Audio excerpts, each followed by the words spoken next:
അല്ലാഹുവേ പടച്ചവനെ നമ്മുടെ വീടുകൾ അല്ലാഹുവേ നമ്മുടെ വീടിന്റെ അകത്തുനിന്ന് സന്തോഷവും സമാധാനവും ഇല്ലാത്തതിന്റെ കാരണം അല്ലാഹുവിന്റെ റഹ്മത്തിന്റെ മാലാഖമാര് നമ്മുടെ വീട്ടിലേക്ക് കടന്നു വരുന്നില്ല.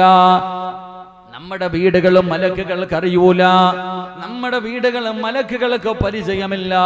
നമ്മുടെ വീടിന്റെ അകത്താണെങ്കിൽ ശൈത്താനും അവന്റെ മക്കളും വാടക തരാതെ താമസിച്ചു കൊണ്ടിരിക്കുകയാ. എന്റെ പ്രിയമുള്ളവരെ, ആ ശൈത്താനിനെയും അവന്റെ മക്കളെയും ഇന്ന് വീട്ടിൽ നിന്ന് പുറത്താക്കിയിട്ട് അല്ലാഹുവിന്റെ റഹ്മത്തിന്റെ മാലാഖമാര് നമ്മുടെ ഭവനങ്ങളിലേക്ക് കൊണ്ടുവരണേ.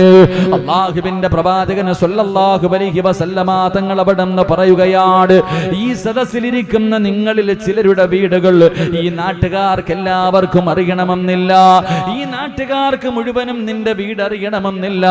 പക്ഷേ അല്ലാഹുവിന്റെ മലക്കുകൾക്ക് നിന്റെ വീട് നല്ല പരിചയമാ. നിന്റെ വീടുകൾ അല്ലാഹുവേ മലക്കുകൾക്ക് നല്ല പരിചയമാണ്. നിന്റെ വീട് കാണുന്നതിന് വേണ്ടി മലക്കുകൾ കിടന്നു വരുന്നുണ്ട്, നിനക്ക് വേണ്ടി ദുആ ചെയ്യുന്നു എന്ന് നബി മുഹമ്മദ് മുസ്തഫ സല്ലല്ലാഹു അലൈഹി വസല്ലമ തങ്ങൾ പറയുകയാണ്.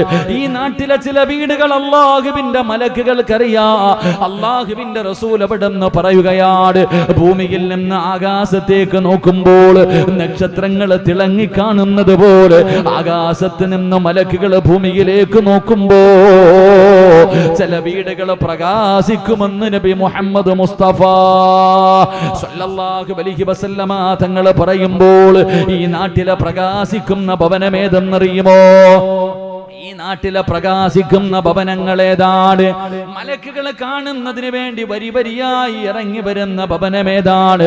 മലക്കുകൾ വന്ന് മുസാഫഹത്ത് ചെയ്യുന്ന, മലക്കുകൾ വന്ന് ദുആ ചെയ്യുന്ന ഈ നാട്ടിലെ ഏറ്റവും മനോഹരമായ വീടേതെന്നറിയുമോ?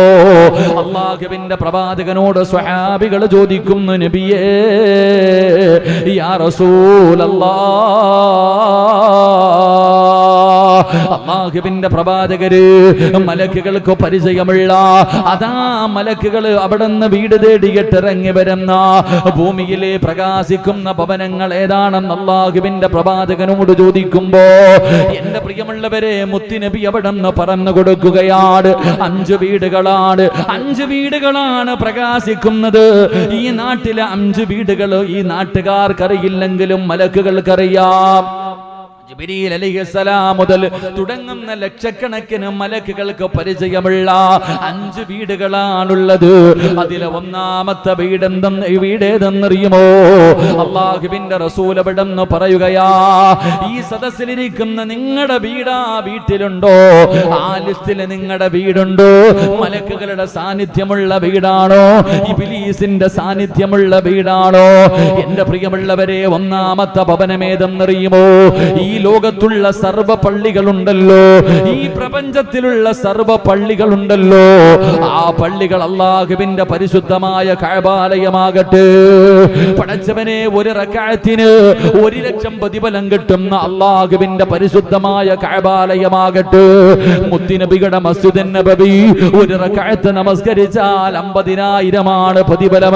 ആ മസ്ജിദുൻ നബവിയാകട്ടെ, അല്ലെങ്കിൽ ഫലസ്തീനിൽ കിടക്കുന്ന ബൈത്തുൽ മുഖദ്ദസ് 25,000 റക്അത്തിന്റെ പ്രതിഫലമാ. എന്റെ പ്രിയമുള്ളവരെ, ഈ നാട്ടിലെ ഏതെങ്കിലും ഒരു ചെറിയ തക്കാവാകട്ടെ, അല്ലാഹുവിന്റെ ഈ ഭൂമിയിലെ സർവ്വ പള്ളികളും നാളെ സ്വർഗ്ഗത്തിലാണെന്ന് നബി മുഹമ്മദ് മുസ്തഫ സല്ലല്ലാഹു അലൈഹി വസല്ലമ തങ്ങൾ പറയുകയാണ്. ഈ പള്ളി നാളെ സ്വർഗ്ഗത്തിലാണ്, ഈ പള്ളി നാളെ സ്വർഗ്ഗത്തിലാണ്.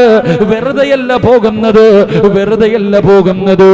ഈ പള്ളി നാളെ സ്വർഗത്തിലേക്ക് പോകുമ്പോ 5 വിഭാഗം ആൾക്കാർ ഈ പള്ളിക്കകത്തിരുന്ന് സ്വർഗത്തിൽ പോകുമെന്ന് നബി മുഹമ്മദ് മുസ്തഫ സല്ലല്ലാഹു അലൈഹി വസല്ലമ തങ്ങൾ പറയുകയാണ്. നാളെ ഈ പള്ളി പടച്ച റബ്ബിന്റെ സ്വർഗത്തിലേക്ക് പോകുമ്പോ ഈ നാട്ടുകാരായ 5 ആൾക്കാരുണ്ടല്ലോ, ഈ നാട്ടിലെ 5 വിഭാഗം ആൾക്കാരുണ്ടല്ലോ, അവർ ഈ പള്ളിക്കകത്തിരുന്നാണ് സ്വർഗത്തിൽ പോകുന്നത്. അല്ലാഹുവേ, ആ ഭാഗ്യം നീ ഇവർക്ക് നൽകണേ അല്ലാ. ലോകത്ത് ലോകത്തുള്ള സർവ്വ പള്ളികളും അല്ലാഹുവിന്റെ ഭവനങ്ങളാ, അല്ലാഹുവിന്റെ വീടാണ്. ഈ വീടുകൾ മുഴുവനും നാളെ സ്വർഗ്ഗത്തിലാണ്. എന്റെ പ്രിയമുള്ളവരെ, അല്ലാഹുവിന്റെ വീടായ ഈ പള്ളിയുണ്ടല്ലോ, ഇത് അലങ്കരിക്കേണ്ടത് എങ്ങനെയാണ് സഹോദരാ? AC വെച്ചിട്ടല്ല, കളറുന്ന വലിയ വലിയ ലൈറ്റുകൾ വെച്ചിട്ടല്ല. എന്റെ പ്രിയമുള്ളവരെ, അല്ലാഹുവിന്റെ വീട് എങ്ങനെയാണ് പ്രകാശിപ്പിക്കേണ്ടത്? അല്ലാഹുവിന്റെ വീട് അലങ്കരിക്കേണ്ടത് എങ്ങനെയെന്നറിയുമോ? അത് ഇബാദത്ത് ചെയ്തിട്ടാണെന്ന് നബി മുഹമ്മദ് മുസ്തഫ സല്ലല്ലാഹു അലൈഹി വസല്ലമ തങ്ങൾ പറയുകയാണ്.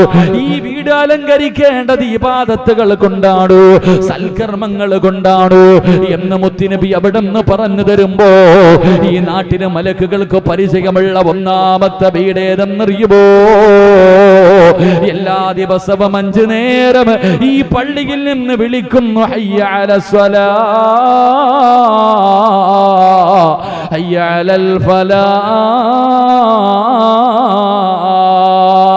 ഈ പള്ളിയുടെ മിനാരത്തിൽ നിന്ന് ബാങ്ക് വിളിക്കുമ്പോ ഈ പരിസരത്തുള്ള ഏത് വീടിന്റെ അകത്താണോ നമസ്കാരം നടക്കുന്നത്, ഏത് വീടിന്റെ അകത്താണോ നിസ്കരിക്കുന്നത്, ആ വീട് മലക്കിന് നല്ല പരിചയമുള്ള വീടാ.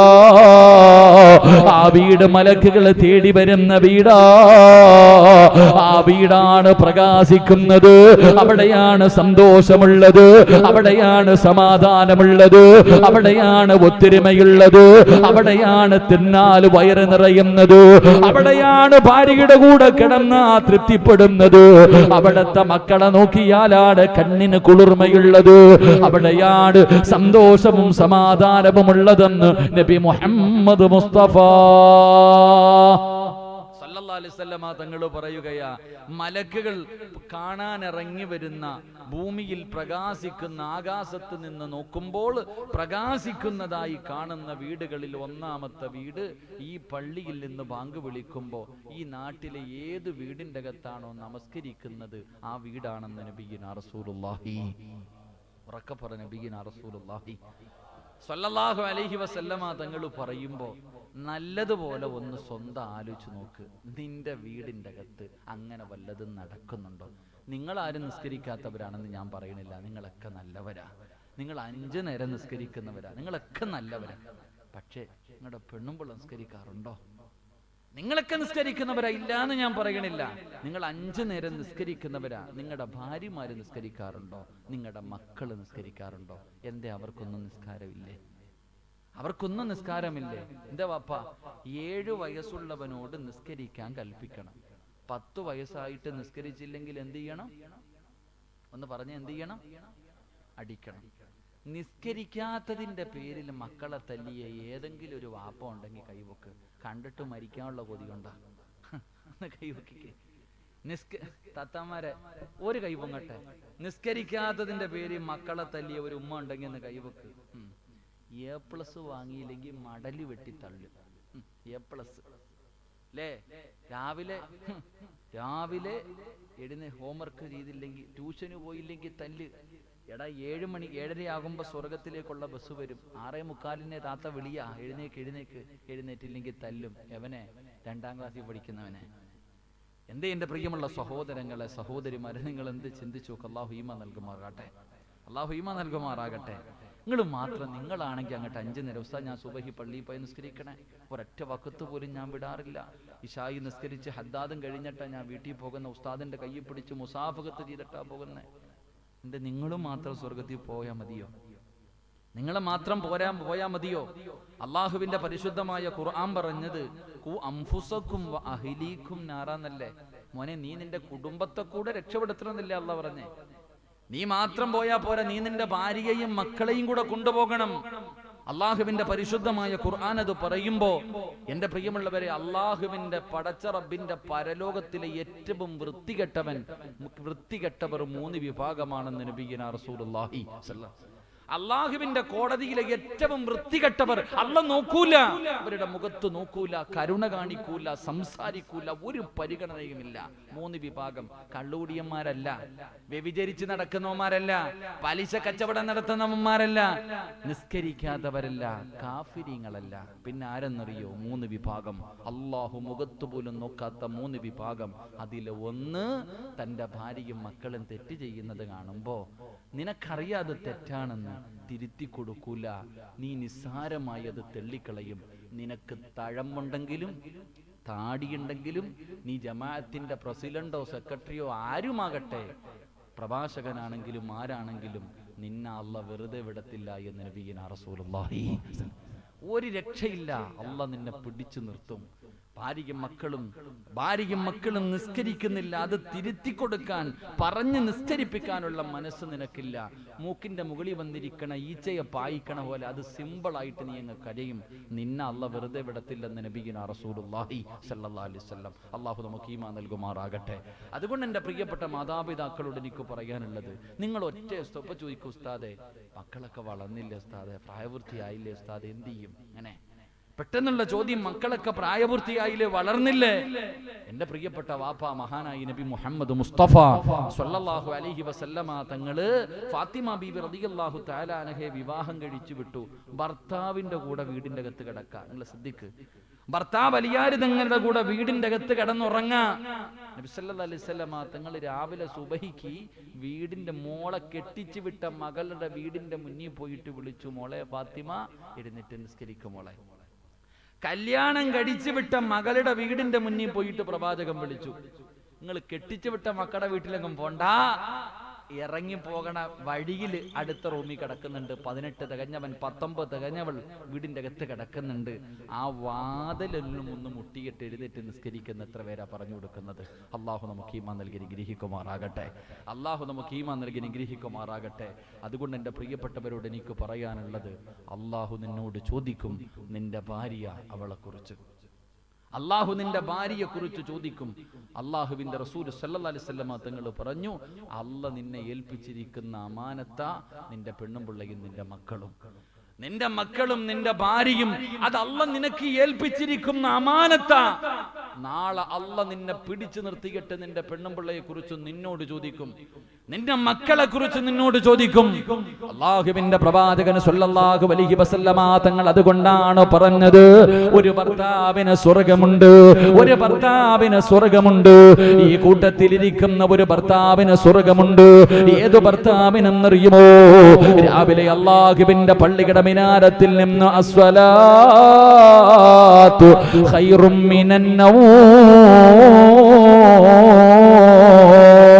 ഈ പള്ളിയുടെ മിനാരത്തിൽ നിന്ന് സുബഹി ബാങ്ക് വിളിക്കുമ്പോ അവിടെ നിന്ന് എഴുന്നേൽക്കുകയാണ്. ചാരത്ത് കിടക്കുന്ന പ്രിയപ്പെട്ട ഭാര്യയെ വിളിച്ചുണർത്തുകയാ, ചാരത്ത് കിടക്കുന്ന പ്രിയപ്പെട്ട ഭാര്യയെ വിളിച്ചുണർത്തുകയാണ്. എന്നിട്ടതാ എഴുന്നേറ്റ് ബാത്റൂമിലേക്ക് കടന്നുപോയി.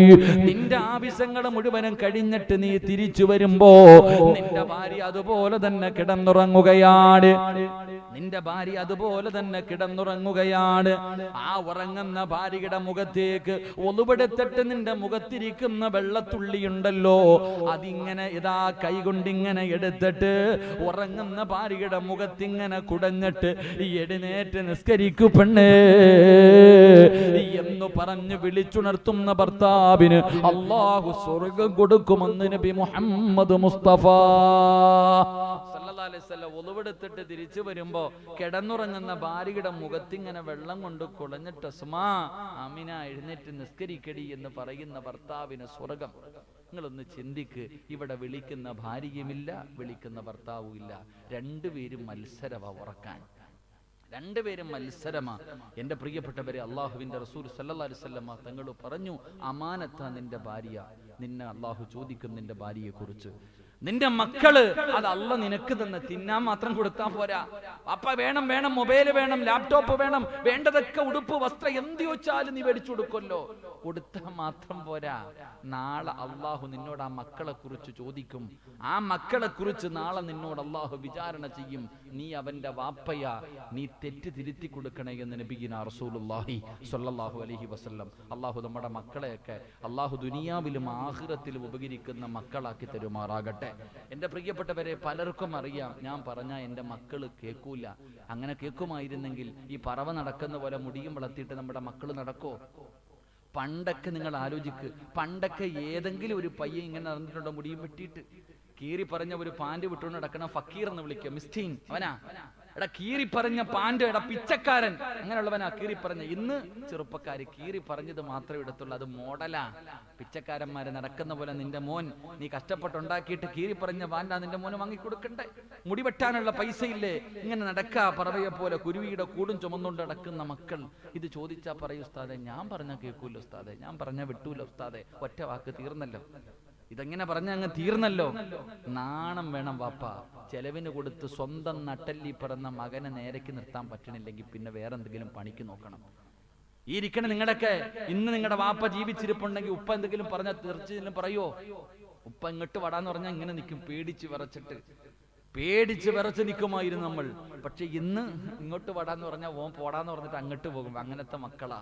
അതുകൊണ്ട് എൻ്റെ പ്രിയപ്പെട്ട മാതാപിതാക്കളോട് എനിക്ക് പറയാനുള്ളത്, ഏത് നിസ്കരിക്കാത്തവനെയും നിസ്കരിപ്പിക്കാൻ വഴിയുണ്ട്. ഏത് നിസ്കരിക്കാത്ത നിന്റെ മകനാകട്ടെ, മകളാകട്ടെ, നിന്റെ ഭാര്യയാകട്ടെ, ആരുമാകട്ടെ, നിസ്കരിക്കാത്തവനെ നിസ്കരിപ്പിക്കാൻ ഒരു വഴിയുണ്ട്. അടിക്കണ്ട, പട്ടിണി കിടണ്ട. അള്ളാഹുവിന്റെ പരിശുദ്ധ ഖുർആനിലെ ഒറ്റ ആയത്ത് ഓതിയ കൊടുത്താൽ മതി. ഒരേ ഒരു ആയത്ത് ഓതി അങ്ങോട്ട് കൊടുത്താ നിന്റെ മകൻ മുസ്ലിമാണോ, നിന്റെ മകൻ ഒരു കടുക് മണിയുടെ അളവെങ്കിലും ഈമാനുണ്ടോ, എഴുന്നിട്ട് നിസ്കരിക്കും. അള്ളാഹു നമുക്ക് ഈമാൻ നൽകുമാറാകട്ടെ. ഒറ്റ ഒരു ആയത്ത് ഞാൻ പറഞ്ഞു തരാം ഇൻഷാ അല്ലാഹ്. ഇനി അതിനുള്ള സമയമുള്ളൂ, കറക്റ്റ് 1 മണിക്കൂർ. ഒരൊറ്റ ആയത്ത് ഞാൻ പറഞ്ഞു തരാം. ഇന്ന് മുതൽ പഠിച്ചു വെക്കണം.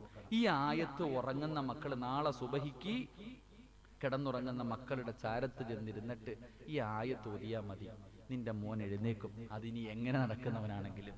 അവൻ മുസ്ലിമാണോ, അല്ലാഹ് ഉണ്ടെന്ന് വിശ്വസിക്കുന്നുണ്ടോ, പള്ളിപ്പറമ്പിൽ പോയി കിടക്കേണ്ടവനാണെന്ന് വിശ്വസിക്കുന്നുണ്ടോ, നിന്റെ മക്കൾ എഴുന്നേറ്റ് നിസ്കരിക്കും. അള്ളാഹു നമുക്ക് ഈമാൻ നൽകുമാറാകട്ടെ. നമുക്ക് ബോറടിച്ചു തുടങ്ങിയ എനിക്കിങ്ങനെ വലിയ അറിയില്ല, പാട്ടൊന്നും പാടാൻ അറിയില്ല. ഞാനിങ്ങനെ ക്ഷമിച്ച് സഹിച്ചിരുന്നാൽ മതി ഇൻഷാ അല്ലാഹ്, കുഴപ്പമില്ല. അള്ളാഹു നമുക്ക് ഈമാൻ നൽകി അനുഗ്രഹിക്കുമാറാകട്ടെ. എന്റെ പ്രിയമുള്ളവരെ, അള്ളാഹുവിന്റെ പരിശുദ്ധമായ ഖുർആനിലെ ഒറ്റ ആയത്ത് ഇൻഷാ അല്ലാഹ് പഠിക്കുമല്ലേ? പഠിക്കല്ലേ? അള്ളാഹുവെ, ഈ സദസ്സിൽ ഇരുന്നിട്ട് ആര് ഇൻഷാ അല്ലാഹ് ഉറക്കെ പറയണം? മരിക്കുന്ന സമയത്ത് ഈ ഇൻഷാ അല്ലാഹ് പറഞ്ഞ അതേ ശബ്ദത്തിൽ ലാ ഇലാഹ ഇല്ലല്ലാഹ് എന്ന് ഉറക്കെ പറഞ്ഞു മരിക്കാൻ ഭാഗ്യം കൊടുക്കണം പടച്ചവനെ. ഇനിയൊരു ഇൻഷാ അല്ലാഹ് പറഞ്ഞേ, ഒരിത്തിരി കൂടെ. അൽഹംദുലില്ലാഹ്. അപ്പൊ മാറ്റം ഉണ്ട് കേട്ടോ. അൽഹംദുലില്ലാഹ്, മാറ്റം. അള്ളാഹു ഈമാൻ നൽകുമാറാകട്ടെ. എന്റെ പ്രിയമുള്ള സഹോദരങ്ങൾ, ചങ്ങായിമാരെ, പള്ളിയിലെ ഹത്തീബ പാവപ്പെട്ടനെ വിളിച്ചുകൊണ്ട് ഭക്ഷണം കൊടുപ്പാ. ഞാൻ കഴിച്ചിട്ട് ഇങ്ങനെ വന്നു. ഉസ്താൻ ഇവിടെ ഉണ്ടോ അതോ ഉസ്താന്മാർക്കാ കഴിച്ചു? ഉസ്താൻ നിങ്ങളിപ്പോൾ കഴിച്ചിട്ട് വരും. ഉസ്താനെ വിളിച്ചുകൊണ്ട് ഭക്ഷണം കൊടുക്കപ്പാ. അൽഹംദുലില്ലാഹ്. അൽ ഉലമാ വറസത്തുൽ അംബിയ. അള്ളാഹു നമ്മുടെ ഗുരുനാഥന്മാർ. അള്ളാഹ് ഇവിടെ വന്നിട്ട് ഒരുപാട് നാളായോ? ഇപ്പൊ വന്നതേ ഉള്ളില്ലേ? അപ്പൊ ഇനി പള്ളിയൊക്കെ പുതിയ പള്ളിയാ. സാധാരണ പള്ളിയൊക്കെ ജുമാഅത്ത് പള്ളിയൊക്കെ ആകുമ്പോൾ പള്ളി പുതിയതാകുമ്പോൾ പിന്നെ ഉസ്താദ് പഴയത് പറ്റൂല, പുതിയ തന്നെ വേണം. എന്തായാലും നിങ്ങളിപ്പോൾ വന്നതേ ഉള്ളൂ. ശരി, അള്ളാഹു ഖൈറാകുന്ന കാലത്തോളം ഖിദ്മത്ത് ചെയ്യാൻ ഭാഗ്യം കൊടുക്കുമാറാകട്ടെ. ആമീൻ പറഞ്ഞ കൈമാരെ. കാരണം ഉസ്താദ്മാരെന്തെങ്കിലും പറഞ്ഞാൽ പോയി. പണ്ട് നിങ്ങൾ ആലോചിക്കേ, പണ്ട് ഈ ഇരിക്കണേ, എനിക്കിപ്പം 33 വയസ്സ്, എന്നെക്കാളും പ്രായമുള്ളവർ ഇതായിരിക്കണവരൊക്കെ പണ്ട് വീട്ടിൽ പോയിട്ടേ ഉസ്താദ് തല്ലി എന്ന് പറയാൻ ധൈര്യമുള്ള ആരെങ്കിലും ഉണ്ടായിരുന്നു? പണ്ട് നമ്മൾ വീട്ടിൽ പോയിട്ട് വാപ്പ എന്നെ ഉസ്താദ് തല്ലി എന്ന് ഒരാളും പറയൂല, കൊണ്ടാലും മിണ്ടാതിരിക്കും. കാരണം വീട്ടിൽ പോയി പറഞ്ഞ വാപ്പായും തല്ലും. നീ എന്തെങ്കിലും കുരുത്തക്കേട് കാണിച്ചിട്ടാ ഉസ്താദ് നിന്നെ തല്ലി എന്ന് പറഞ്ഞ് വാപ്പായും തല്ലും. ഇന്ന് വീട്ടിൽ ചെന്നിട്ട് ഉസ്താദ് എന്നെ കണ്ണുരുട്ടി നോക്കി എന്ന് പറഞ്ഞാൽ മതി, പിന്നെ ഉസ്താദിന്റെ റൂമിന്റെ മുന്നിൽ ഉണ്ടാകും വാപ്പമാര്. അതാ അവസ്ഥ. അള്ളാഹു നമുക്കൊക്കെ ഈമാൻ നൽകുമാറാകട്ടെ. അതുകൊണ്ട് ഒരൊറ്റ ആയത്ത് ഞാൻ പറഞ്ഞു തരാം, പഠിച്ചോ, ഇന്ന് മുതൽ പഠിച്ചോ. എന്റെ ഉമ്മമാരെല്ലാവരും പഠിച്ചോ. അള്ളാഹുവിന്റെ പരിശുദ്ധമായ ഖുർആനിലെ ഒരേ ഒരായത്ത് ഞാൻ പറഞ്ഞു തരാം. നാളെ രാവിലെ മുതൽ ഈ സദസ്സിലിരിക്കുന്ന വാപ്പാ, നിനക്ക് നിന്റെ മക്കളെ സ്വർഗത്തിൽ കൊണ്ടുപോകണോ? നിന്റെ കുടുംബത്തോടൊപ്പം നാളെ പടച്ച റബ്ബിന്റെ അനുഗ്രഹങ്ങൾ കൊണ്ട് നിറച്ച ആ ജന്നാത്തുൽ ഫിർദൗസ് എന്ന് പറയുന്ന സ്വർഗത്തിൽ നിനക്ക് ഒരുമിച്ച് കൂടണോ? അല്ലാഹുവിന്റെ പരിശുദ്ധമായ ഖുർആനിലെ ഈ ആയത്ത് നാളെ രാവിലെ മുതൽ നിന്റെ മക്കൾക്ക് ഓതിക്കൊടുത്തോ.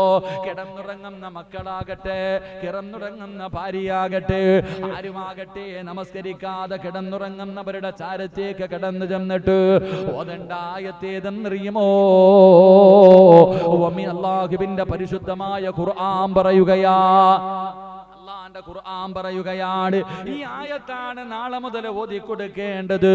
ബിസ്മില്ലാഹിർ റഹ്മാനിർ റഹീം വഅ്മുർ അഹ്ലക ബിസ്സലാത്തി വസ്തബിർ അലൈഹാ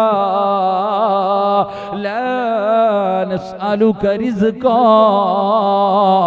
നഹ്നു നർസുകു വൽ ആകിബതു ലിത്തഖ്വാ. ഈ ആയത്ത് നിങ്ങളെല്ലാവരും പഠിച്ചോ.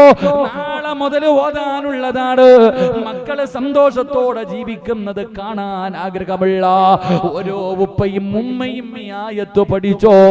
ഞാനല്ല പറയുന്നത്, അല്ലാഹുവാണ്. പരിശുദ്ധമായ ഖുർആൻ, വിശുദ്ധമായ ഖുർആനാ പറയുന്നത്. തന്റെ ഭാര്യയെയും മക്കളെയും വിളിച്ചുണർത്തിയിട്ട് നിസ്കരിപ്പിക്കുന്ന ഉപ്പമാരെ അല്ലാഹുവിന്റെ ഖുർആൻ അവിടെന്ന് പറയുകയാ, നിനക്കല്ല തരുന്ന ഒന്നാമത്തെ പ്രതിഫലം എന്തെന്നറിയുമോ? വഅ്മുർ അഹ്ലക ബിസ്സലാത്തി വസ്തബിർ അലൈഹാ ലാ നസ്അലുക റിസ്കാ. എന്റെ പ്രിയമുള്ളവരെ, വെള്ളിയാഴ്ച ദിവസം ജുമാ കഴിഞ്ഞ് പള്ളിയുടെ വെളിയിലിറങ്ങുമ്പോ നീ എല്ലാ വെള്ളിയാഴ്ചയും ഒരു കാഴ്ച കാണുന്നവനാട്. പള്ളിയുടെ മുന്നിലിരുന്ന് യാചിക്കുന്നവരെ കാണുന്നവരാ. അള്ളാന്റെ പള്ളിയുടെ മുന്നിലിരുന്നിട്ട് മക്കളെ കെട്ടിക്കാ പൈസയില്ല, മരുന്ന് വാങ്ങാ പൈസയില്ല, ഭക്ഷണം വാങ്ങാ പൈസയില്ല എന്ന് പറഞ്ഞുകൊണ്ട് പള്ളിയുടെ മുന്നിലിരുന്നിട്ട് പിരിവെടുക്കുന്നവരാ കാണുന്നവരാ. നിന്റെ വീട്ടില് പടച്ചവനെ ഈ റമളാൻ മാസത്തില് എത്രയോ പേര് നിന്റെ വീടിന്റെ മുന്നിൽ പിരിവിന് വരുന്നത് കണ്ടവനാ. എങ്കിൽ അല്ലാഹു പറയുകയാ, നിനക്കങ്ങനെ ഒരു ഗതി അല്ലാഹു വരുത്തൂല. നിനക്കല്ല അങ്ങനെ ഒരു ഗതി വരുത്തൂല. അല്ലാഹുവിന്റെ ഖുർആൻ അവിടെന്ന് പറയുകയാണ്, തന്റെ ഭാര്യയെയും മക്കളെയും വിളിച്ചുണർത്തികെട്ട് നിസ്കരിപ്പിച്ച അല്ലാഹു തരുന്ന ഒന്നാമത്തെ പ്രതിഫലം നിനക്കും നിന്റെ ഭാര്യക്കും നിന്റെ മക്കൾക്കും മരിക്കുന്ന കാലം വരെ കഴിക്കാൻ ഭക്ഷണം അല്ലാഹു തരുമെന്ന് അല്ലാഹുവിന്റെ വിശുദ്ധ ഖുർആൻ. അല്ലാഹുവിന്റെ പരിശുദ്ധമായ ഖുർആൻ പറയുക, 5 നേരം നീയും നിന്റെ ഭാര്യയും മക്കളും നിസ്കരിച്ചാ ലാ നസ്അലുക റിസ്ക, നീ ഭക്ഷണം തേടിയിട്ട് നടക്കണ്ട, നീ റിസ്ക് തേടിയിട്ട് നടക്കണ്ട. നിനക്കും നിന്റെ കുടുംബത്തിനും മരിക്കണ കാലം വരെ ഭക്ഷണം ഞാൻ തരാമെന്ന് അല്ലാഹുവിന്റെ പരിശുദ്ധ ഖുർആൻ. അല്ലാഹു നമുക്ക് ഈമാൻ നൽകുമാറാകട്ടെ. അല്ലാഹ് ഈമാൻ നൽകുമാറാകട്ടെ. ചങ്ങാതി, അല്ല പറയാ, ഞാനാടാ റബ്ബ്, ഞാനാ റിസ്ക് തരുന്നവൻ, നീ അല്ല. നീ തേടി നടക്കണ്ട, നീ ഭക്ഷണവും തേടി നടക്കണ്ട. നിനക്കും നിന്റെ കുടുംബത്തിനും പട്ടിണിയില്ലാതെ മരിക്കണ കാലം വരെ തിന്നാൻ ഞാൻ ഭക്ഷണം തരാം. അല്ലാഹു നമുക്ക് ഈമാൻ നൽകുമാറാകട്ടെ. അല്ലാഹു ഈമാൻ നൽകുമാറാകട്ടെ. ഞാനല്ല പറഞ്ഞത്, സൂറത്തു ത്വാഹ, അല്ലാഹുവിന്റെ പരിശുദ്ധമായ ഖുർആൻ സൂറത്തു ത്വാഹയുടെ 135-6 ശേഷമുള്ള ആയത്തെടുത്ത് നോക്കുക. അല്ലയാ പറഞ്ഞത്, മരിക്കുന്ന കാലം വരെ പട്ടിണിയില്ലാതെ കഴിയാം. അല്ലാഹു നമുക്ക് ഈമാൻ നൽകുമാറാകട്ടെ. അല്ലാഹു നമുക്ക് ഈമാൻ നൽകുമാറാകട്ടെ. അപ്പൊ നിങ്ങൾ ചോദിക്കും, സിറാജെ, അപ്പൊ ഒരു ദിവസം ഞാൻ ജോലിക്ക് പോയില്ലെങ്കിൽ പിന്നെ എന്റെ പെണ്ണും പിള്ളയ്ക്കും മക്കൾക്കും ആരാ തിന്നാൻ കൊടുക്കുന്നത്? അല്ല കൊടുക്കോ? ചോദ്യം, ഞാനൊരു ദിവസം ജോലിക്ക് പോയില്ലെങ്കിൽ എൻ്റെ ഭാര്യക്കും മക്കൾക്കും ആര് ഭക്ഷണം കൊടുക്കും? നീ മരിച്ച ആര് കൊടുക്കും? അതാ ചോദ്യം. ഞാൻ ചോദിക്കണതാ. നീ ഇന്ന് രാത്രി മരിച്ച നാളെ നീ കബറിൽ നിന്ന് കൊണ്ടുവന്ന് കൊടുക്കുമോ നിന്റെ പെണ്ണും പിള്ളയ്ക്കും മക്കൾക്കും? ഇല്ലല്ലോ. അള്ളയല്ലേ കൊടുക്കണേ, അള്ളയല്ലേ കൊടുക്കണേ. അല്ലാഹു സുബ്ഹാനഹു വ തആല നിനക്ക് ആരോഗ്യമുണ്ടെങ്കിൽ അല്ലേടാ നീ ജോലിക്ക് പോകും. നിനക്ക് കാലുണ്ടെങ്കിലല്ലേ നീ പോ, കൈ ഉണ്ടെങ്കിലല്ലേ പോ, നട്ടല്ലൊടിഞ്ഞ് കിടന്നാ നീ പോ, ക്യാൻസർ പിടിച്ചാ നീ പോ? ഇല്ലല്ലോ. ഇതൊക്കെ തരുന്നത് അള്ളയാ. അതുകൊണ്ട് അള്ളാഹു പറയുകയാ, മരിക്കുന്ന കാലം വരെ ഞാൻ ഭക്ഷണം തരാം. ഉമ്മ രാവിലെ ഇന്ന് വരെ ഈ ഇരിക്കണ ഏതെങ്കിലും വാപ്പ, ഏതെങ്കിലും ഉമ്മ രാവിലെ സ്കൂളിൽ പോകുന്ന മക്കളോട് മോനെ മോനെ നീ സന്തോഷത്തോടു കൂടി ജീവിക്കുന്നത് കാണണം മോനെ, അതുകൊണ്ട് മോനെ ളുഹറിന്റെ സമയത്ത് എൻ്റെ പൊന്നുമോൻ ഭക്ഷണം കഴിക്കാൻ വിടുന്ന സമയമെങ്കിലും എവിടെയെങ്കിലും ഒരു പേപ്പറെങ്കിലും വിരിച്ചിട്ട് ളുഹർ നിസ്കരിക്കണേ മോനെ. 3 മണിയാകുമ്പോൾ വീട്ടിലേക്ക് മടങ്ങി വരുന്ന 3:30 വീട്ടിലേക്ക് വരുന്ന മക്കളോട് പെട്ടെന്ന് ഉളവെടുത്തിട്ട് മോളെ ആ ളുഹറൊന്ന് ഖളാ ആകാതെ നിസ്കരിക്ക് എന്ന് പറഞ്ഞു കൊടുക്കുന്ന എത്ര ഉപ്പമാരാവുള്ളേ, എത്ര ഉമ്മമാരാവുള്ളേ. എൻ്റെ പ്രിയപ്പെട്ടവരെ, 5 നേരം നിസ്കരിച്ച മരിക്കുന്ന കാലം വരെ റബ്ബ് നിനക്ക് ഭക്ഷണം തരുമെന്ന് നബിയുനാ റസൂലുള്ളാഹി. അള്ളാഹുവിന്റെ വിശുദ്ധമായ ഖുർആൻ പറഞ്ഞു, ഒരു പേടിയും വേണ്ട. അതുകൊണ്ടാ പണ്ടുള്ള വാപ്പമാര് 10 മക്കളുണ്ടായിട്ടും പട്ടിണിയില്ലാതെ കഴിഞ്ഞേ. നീ പറയല്ലോ നീ ഞങ്ങളുടെ കുടുംബം അങ്ങനെ, അന്ന് കൊട്ടാരമൊന്നും ഇല്ലല്ലോ. ഒരു ചെറിയ കുടിലിനകത്ത് 5, 6, 7, 8, 10 മക്കള് അൽഹംദുലില്ലാ വയറ് നിറച്ചിട്ട് കഞ്ഞിയെങ്കിൽ കഞ്ഞി, വെള്ളമെങ്കിൽ വെള്ളം, സന്തോഷത്തോടെ കുടിച്ചിട്ട് വയറ് നിറഞ്ഞ് ജീവിച്ചത് ഇതുപോലെ ജീവിച്ചത് കൊണ്ടാ. അള്ളാഹു നമുക്ക് ഈമാൻ നൽകുമാറാകട്ടെ. അപ്പൊ നിസ്കരിച്ച സ്നേഹമുണ്ടെങ്കിൽ മക്കളോട് ഇതാ പറഞ്ഞു കൊടുക്കേണ്ടത്, മോനെ മരിക്കുന്ന കാലം വരെ പട്ടിണിയില്ലാതെ നല്ലതുപോലെ ഒരുത്തന്റെ മുന്നിലും പോയി കൈനീട്ടാതെ കടന്ന് സുഖമായിട്ട് ജീവിക്കാം മോനെ, എഴുന്നേറ്റ് നിസ്കരിക്ക്. ഇത് 1ാമത്തെ പ്രതിഫലം. ഇത് പറഞ്ഞാ ഉടനെ മൈക്ക് സെറ്റുകാരെന്തോ പറ്റി, ഇപ്പൊ ആദ്യത്തെ ഗുമ്മൊന്നുമില്ല വെച്ചിട്ട് പോയാ അപ്പൊ ഏകദേശം തീരുമാനമായി. ഇൻഷാ അല്ലാഹ് എനിക്ക് നാളെയും പരിപാടിയുണ്ട്. ആ ചങ്ങാതിയെ വിളിച്ചിട്ട് തൊണ്ട അടഞ്ഞെന്ന് പറഞ്ഞാൽ ഓൻ എൻ്റെ കബറി കിടക്കണ വാപ്പായെ പോലും വെറുതെ വിടത്തില്ല. അവൻ പറയും പൈസയും മേടിച്ചിട്ട് ഞാൻ വേറെ പോയെന്ന് പറയും. കുഴപ്പമൊന്നുമില്ല, ഇതുപോലെ തന്നെ പോട്ടെ, കുഴപ്പമൊന്നുമില്ല, കേൾക്കാം, കുഴപ്പമൊന്നുമില്ല, കുഴപ്പമില്ല, ഇൻഷാ അല്ലാഹ് ഉള്ളതൊക്കെ മതി, അൽഹംദുലില്ലാഹ്. നിങ്ങളെ കുറ്റം പറഞ്ഞൊന്നുമല്ലപ്പ, ഇതൊക്കെ മനുഷ്യന്മാർ വരെ മരിച്ചു പോകുന്നു, പിന്നിലെ മൈക്ക് തെറ്റ്. എല്ലാ മനുഷ്യന്മാരെ തന്നെ നിന്നതിപ്പനെ വീണ് മരിച്ചു പോകും, ഇൻഷാ അല്ലാഹ്. അപ്പോ ഇത് പറഞ്ഞാൽ ഉടനെ നമ്മുടെ മക്കൾ എഴുന്നേറ്റ് നിസ്കരിക്കും. എല്ലാവരും നിസ്കരിക്കണമെന്നില്ല, എല്ലാവരും ചാടി എഴുന്നേറ്റ് നിസ്കരിക്കണമെന്നില്ല. അപ്പോൾ രണ്ടാമതായി പറഞ്ഞു കൊടുക്കേണ്ടത് എന്താണ്? പിന്നെയും തിരിഞ്ഞു കിടക്കുന്ന മക്കളോട് ചോദിക്കണം, മോനെ ഒരു ദിവസം എന്തായാലും നീ മരിക്കുമല്ലോ. മക്കളോട് തിരിച്ചു ചോദിക്കുകയാണ്, മോനെ ഒരു ദിവസം നീ എന്തായാലും മരിക്കുമല്ലോ. എന്റെ പൊന്നുമോനെ ഈമാനോട് കൂടിയുള്ള ഒരു നല്ല മരണം വേണമെന്ന് ആഗ്രഹമില്ലേ? എത്രയോ പേര് മുഖം ചിരിച്ചുകൊണ്ട് പുഞ്ചിരിക്കുന്ന മുഖത്തോട്, പ്രകാശിക്കുന്ന മുഖത്തോടെ മരിച്ചു കിടക്കുന്നത് കണ്ടിട്ടില്ലേടാ? സുബഹിയുടെ സമയത്ത് ഉറങ്ങുന്ന മക്കളോടൊരു വാപ്പ ചോദിക്കുകയാ. എന്റെ ഉമ്മമാരെപ്പോഴും പറയും, സിറാജ് പ്രസവത്തിന് മരണവേദനയാടാ, പ്രസവത്തിന് മരണവേദനയാടോ. ആ നിന്റെ ഈ വേദന അനുഭവിച്ച ഉമ്മ പ്രസവത്തിന്റെ വേദനയേക്കാൾ എത്രയോ ഇരട്ടിയാണ് മരണത്തിന് വേദനയുള്ളത്. കാരണം അല്ലാഹുവിന്റെ ഖുർആനാ പറഞ്ഞത്, അല്ലാഹുവിന്റെ പരിശുദ്ധമായ ഖുർആനാ പറഞ്ഞത്, അതാ എല്ലാവരും മരിക്കുമെന്ന്, മരണത്തിന് വേദനയുണ്ടെന്ന് അല്ലാഹുവിന്റെ ഖുർആനാ പറഞ്ഞത്. എങ്കിലും സ്നേഹമുള്ള ഒരു ഉമ്മ തന്റെ പൊന്നാര മക്കളോട് പറഞ്ഞു കൊടുക്കേണ്ടത്, മോനെ എനിക്ക് പ്രസവ വേദന പോലും താങ്ങാൻ കഴിയുന്നില്ല, ഞാൻ കിടന്ന് ഒരുപാട് നിലവിളിച്ചതാണ്, ഒരുപാട് കിടന്ന് വിളിച്ചു കൂവിയതാണ്, എങ്കിലും മോനെ ഇതിനെക്കാളും വലിയ ഒരു വേദന നിനക്ക് വരാറുണ്ട്. അതുകൊണ്ട് മരണവേദന നിന്നെ കൊണ്ട് താങ്ങാൻ കഴിയില്ല. അതുകൊണ്ട് മോനെ എഴുന്നേറ്റ് നിസ്കരിക്കടാ, നിനക്ക് അല്ലാഹു ഈമാനോട് കൂടിയുള്ള ഒരു നല്ല മരണം തരണ്ട്. 70 മുതൽ 70,000 മലക്കുകൾ വരെ ആകാശ ലോകത്ത് നിന്ന് മലക്കുൽ മൗത്ത് അസുറായിൽ എന്ന് പറയുന്ന മലക്കുണ്ടല്ലോ, ആ മലക്കിന്റെ കൂടെ 70,000 മലക്കുകള്. എന്തിനാ? എന്റെ റൂഹ് പിടിക്കാ.